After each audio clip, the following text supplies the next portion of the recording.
السلام عليكم ورحمة الله وبركاته. أكم جيتان خبجمتوتا هردفتوتا channel FM Technology fayyaa keessanii nageenya rabbii bakka jirtanitti isinirraa haa jiraatu jecha. Arras gaa akkuma beektanitti viidiyoo takkaan isinii qabadhee dhufee jira.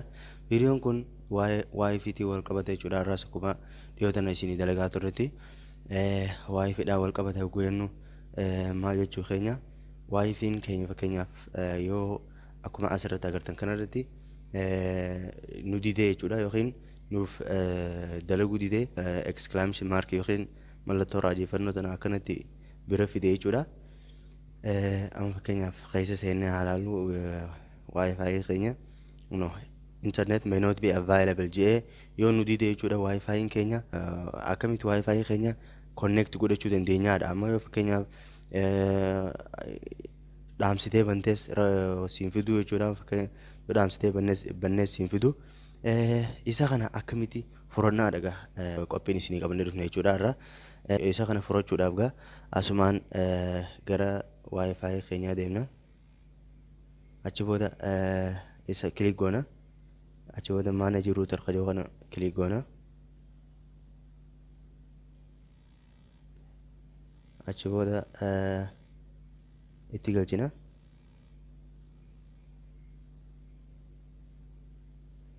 Achi booda login jennaani.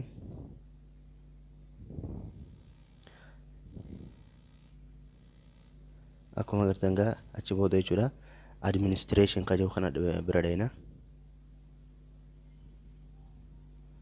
Egaa achi dhufne booda administration akkana eegnu gane booda asitti maal jennaani system management ka jedhu kana kilik goona. Egaa akkuma agartan jechuudha system management eega bannee click this button to reboot the device. Router keenya reboot goona jechuudha. Furmaanni isa kana akkatti furru akkuma agartan ilaa achi gubbatti illee akkasuma jaa jechuudha. Ammallee akkasuma jaa. Kana egaa akkatti furannu akka asirratti agartan kana jechuudha. Reboot goona gaamee amma confirm jennaani.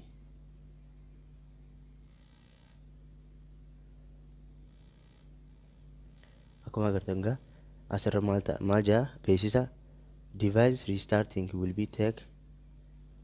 take 2 up to 3 minutes jaa hanga deegaa 2-3 takka fudhata jechuudha. Please wait patiently jaa ni eena jechuudha.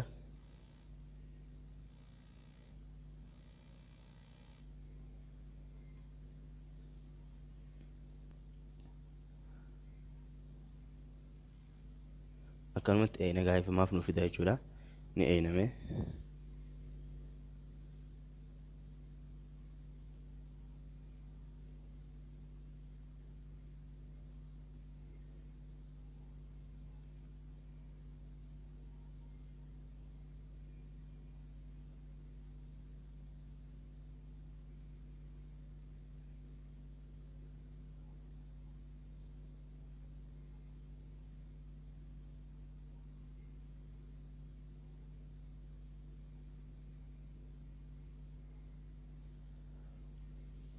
Asirratti akkuma agartan nu fidee jira jechuudha. Amma honoogaa akkuma agartan kanaa jechuudha.